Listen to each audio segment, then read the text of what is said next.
Hello viewers, তোমরা কেমন আছো? আশা করি প্রত্যেকে ভালো আছো। তো আজকে আবার তোমাদের সঙ্গে চলে এসেছি এবিটিএ মাধ্যমিক টেস্ট পেপারের সমাধান নিয়ে। আজকে আমরা 141 পৃষ্ঠার 5-এর 1 থেকে অঙ্কগুলো করার চেষ্টা করব। তো চলো শুরু করা যাক। দেখো 5-এর 1-এরটা কি বলেছে? কিছু টাকা 3 বছরের সরল সুদ সহ 944 টাকা হয় যদি বার্ষিক সুদের হার 25% বৃদ্ধি পায়, তবে একই সময়ে ওই টাকা সুদে মূলে 980 টাকা হয়। সুদের হার ও আসল নির্ণয় করো। তো দেখো প্রথমেই আমরা কি করব? 5-এর 1-এর অঙ্কটি দেখো, প্রথমে আমরা সুদ আসলের পার্থক্য বের করে নেব। সুদ আসলের পার্থক্য সমান হবে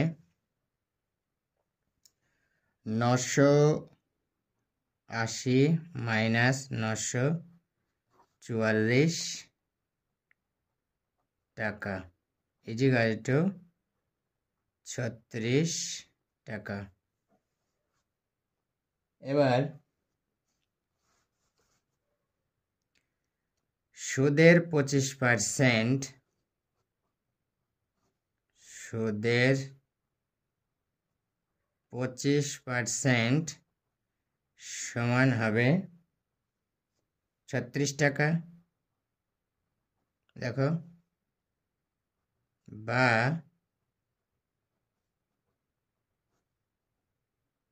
সুদের 1% সমান হবে 36/25 টাকা, বা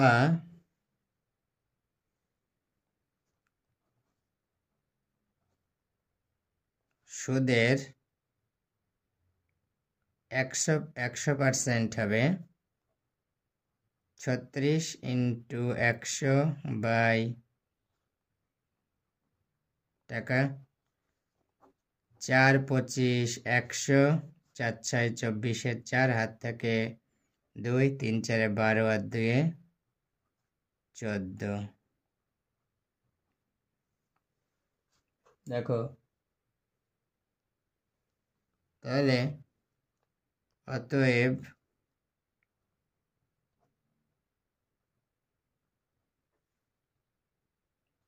আসল ইজিক্যাল টু 944 মাইনাস 144 টাকা সমান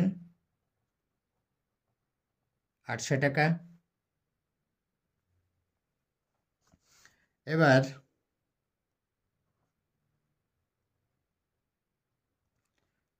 আমরা জানি যে I ইজিক্যাল টু PRT/100, বা I সমান কত? দেখো I সমান 144, P সমান 800 টাকা, আর এর মান বের করতে হবে। T সমান 3 বছর বাই 100। দেখো, বা 800 × R × 3 ইজিক্যাল টু 144 × 100, বা দেখো R ইজিক্যাল টু 144 × 100/800 × 3। তো দেখো এই 0 0 কাটা গেল, 3 দিয়ে 3 4 12, 3 8 24, 8 দিয়ে 48কে 6 48, অতএব r = 6। তো আমাদের এখানে কি চেয়েছিল দেখো, চেয়েছিল সুদের হার ও আসল নির্ণয় করো। তাহলে অতএব নির্ণয় আসল 800 টাকা ও সুদের হার 6%। দেখো এই পর্যন্ত করলে অঙ্কটি করা হয়ে যাবে। এবার 2 এর অঙ্কটা কি আছে দেখা যাক। কৌশিক ও সঞ্জয় 12,500 টাকা এবং 8,500 টাকা দিয়ে একটি যৌথ ব্যবসা আরম্ভ করলো। তারা চুক্তি করলো যে লাভের 40% তাদের মধ্যে সমানভাবে বণ্টিত হবে এবং লাভের অবশিষ্টাংশ মূলধনের অনুপাতে তাদের মধ্যে ভাগ করা হবে। কৌশিক 1950 টাকা লভ্যাংশ রূপে পেলে সঞ্জয় লাভের পরিমাণ কত? তো দেখো আমরা ধরে নিব, কি ধরব, 5/2 ধরি মোট লাভের পরিমাণ সমান x টাকা। তাহলে দেখো x এর 40% সমান x ইন্টু 40/100, কাটাকুটি করে 0 0 কাটছে, 2 দুগুণে 4, 5 দুগুণে 10, এত টাকা সমান 2x/5 টাকা।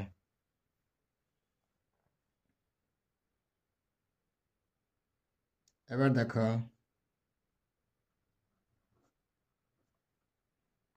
বাকি লাভের পরিমাণ x মাইনাস 2x-5 টাকা। 5 লসাগু, দেখো 5 into 5x, 5 into x, 5 into x 5x minus 2x টাকা = 3x/5 টাকা। অতএব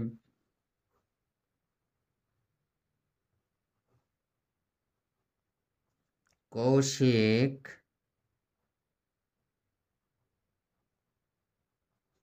লভ্যাংশ পাবে, কত পাবে? এই 2x/5কে 2 ভাগে ভাগ করলে যেটা হবে সেটা, তাহলে কত পাচ্ছে? 2x/5 ইন্টু 1/2, 2 2 কেটে গেল, তাহলে x/5 টাকা। অতএব সঞ্জয় লভ্যাংশ পাবে একই রকম ভাবে x/5 টাকা। এবার বাকি লাভ কত ছিল? 3x/5। এবার আমরা মূলধনের অনুপাত বের করে নিব। তাহলে Koushik is to Sanjay equal to 12,500 is to 8,500 টাকা। 0 বাদ দিলে 125 ইস টু 85, 5 দিয়ে 25 ইস টু 17, 5 17 85। অতএব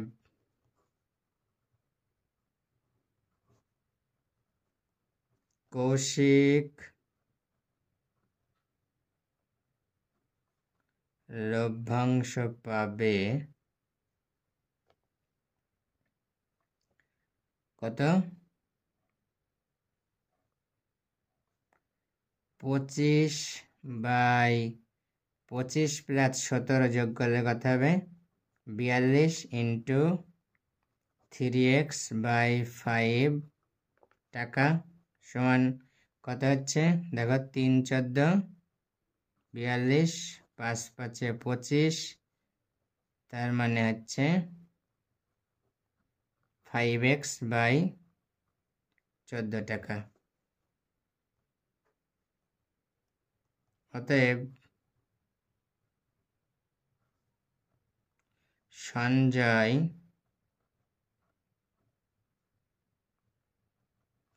লভ্যাংশ পাবে 17/42 ইন্টু 3x/5 টাকা।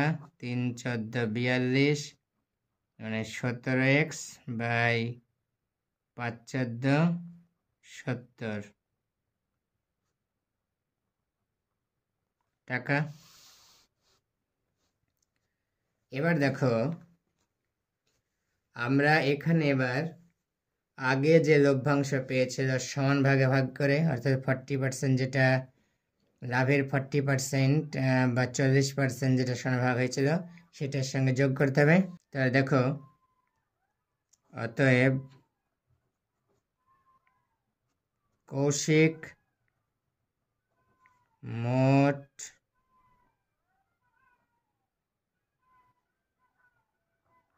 লভ্যাংশ পাবে,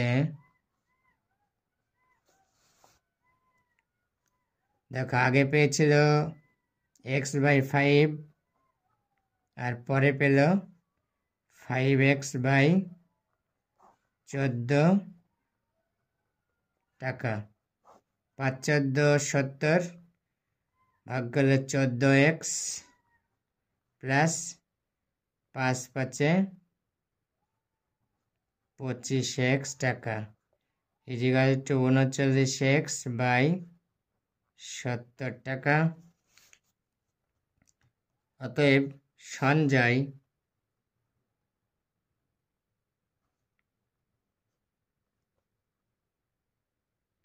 সঞ্জয় মোট লভ্যাংশ পাবে x/5 প্লাস 17x/70 টাকা। 70 লসাগু 5 14 70 14x প্লাস 17x টাকা ইজিক্যাল টু 31x/70 টাকা। এবার দেখো আমরা এবার কি করব? অতএব শর্তে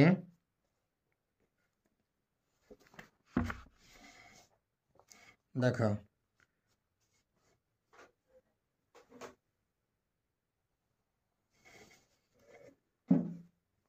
অতএব শর্তে কি লিখতে পারি? শর্তে আমরা লিখব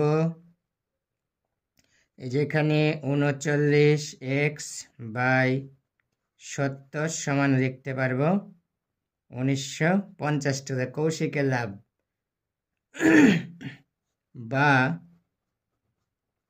x ইজিক্যাল টু 1950 ইন্টু এটা উল্টিয়ে যাবে 70/39। দেখো এইটা কাটো, 5 9 45-এর 5, হাত থাকে 3, 3 5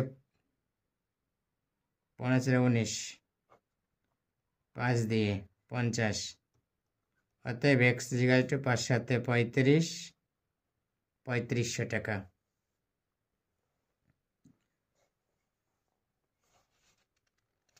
তাহলে আমাদের এখানে চেয়েছিল যে সঞ্জয়ের লাভের পরিমাণ কত। সঞ্জয়ের লাভ আমরা এখানে পেয়েছি কত, 31x/70, এটা 70। তাহলে আমরা লিখে দেব অতএব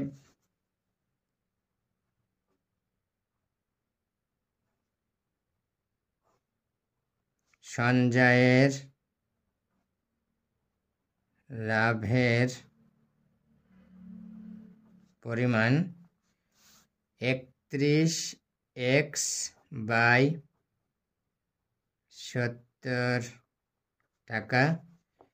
31-এর জায়গায় আমি 3500 বসিয়ে দিলাম, বাই 70 টাকা। 0 0 কাটলাম, 5 7 35, 50, 5 × 5, 3 5 15, 1550 টাকা। এই পর্যন্ত করলেই অঙ্কটি হয়ে যাবে। এবার দেখো 6-এর 1-এর অঙ্কটি কি বলেছে। যদি একটি অখণ্ড ধনাত্মক সংখ্যার 5 গুণ তার বর্গের দ্বিগুণ অপেক্ষা 3 কম হয় তবে সংখ্যাটি নির্ণয় করো। তো দেখো শুরু করা যাক। 6-এর 1-এর অঙ্কটি আমরা ধরে নিব, ধরি সংখ্যাটি x। এবার সংখ্যাটির 5 গুণ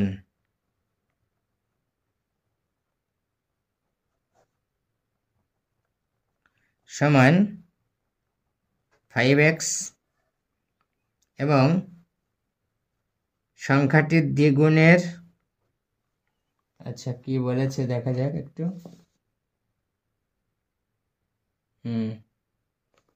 বর্গের দ্বিগুণ,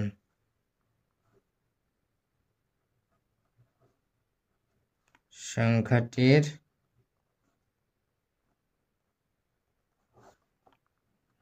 বর্গের দ্বিগুণ অর্থাৎ 2x²।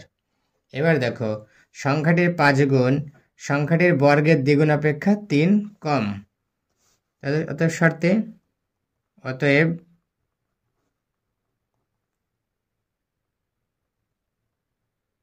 শর্তে কি লিখব, শর্তে লিখব 2x² - 5x = 3 বা 2x² - 5x - 3 = 0। এবার দেখো 3 দুগুণে 6, 6 ভাঙলে 3 দুগুণে 6, আবার 6 ভাঙলে 6 × 6, এইখানে 6 বিয়োগ করলে 5 মিলে, এখানে 3 + 2 করলে 5 মিলে, এই 5।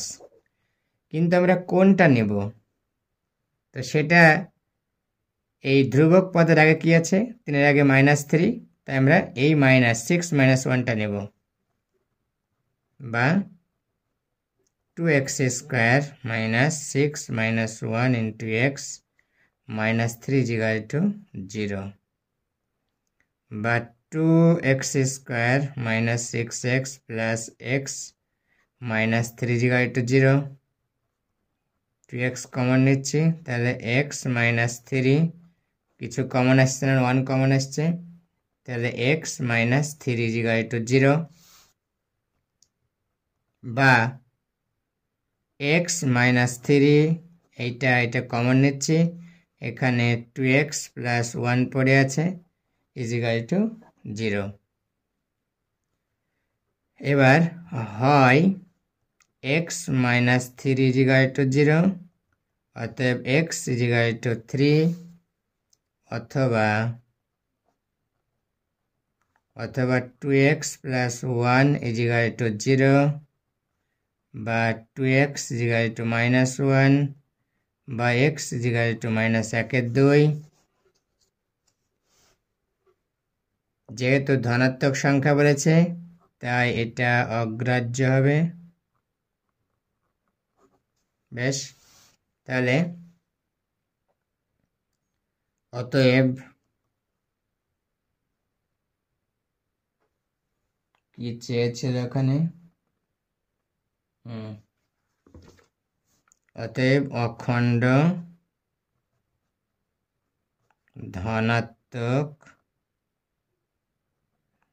ধনাত্মক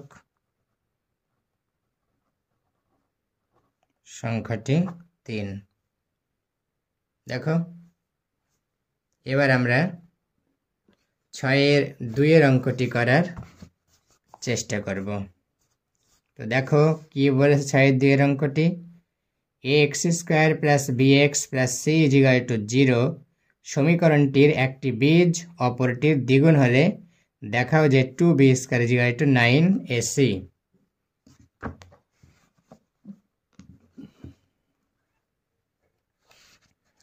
দেখো, আমরা পরের পৃষ্ঠায় করছি 6-এর 2-এর অঙ্কটা। দেখো, সমীকরণটা ছিল ax² plus bx plus c equal to 0। আমরা ধরে নিচ্ছি,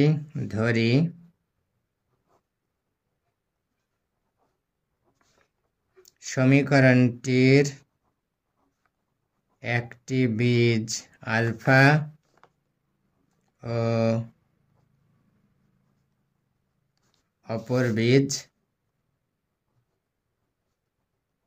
2α। এবার বীজদের সমষ্টি অর্থাৎ আলফা প্লাস 2α হবে মাইনাস b/a বা 3α ইজিক্যাল টু মাইনাস b/a বা alpha is equal two minus b/3a। এটা গেল বীজদের সমষ্টি। আবার বীজদের গুণফল অর্থাৎ alpha into 2α is equal two c/a,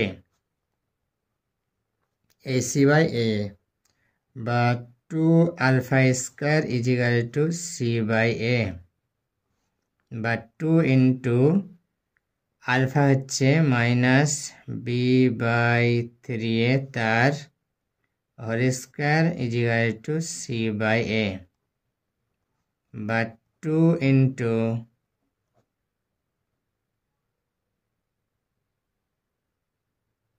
b² by 9a² is equal two c/a বা 2ab² ইজিক্যাল টু 9a²c। উভয় পক্ষ থেকে a বাদ দিচ্ছি, তাহলে 2b² ইজিক্যাল টু 9ac।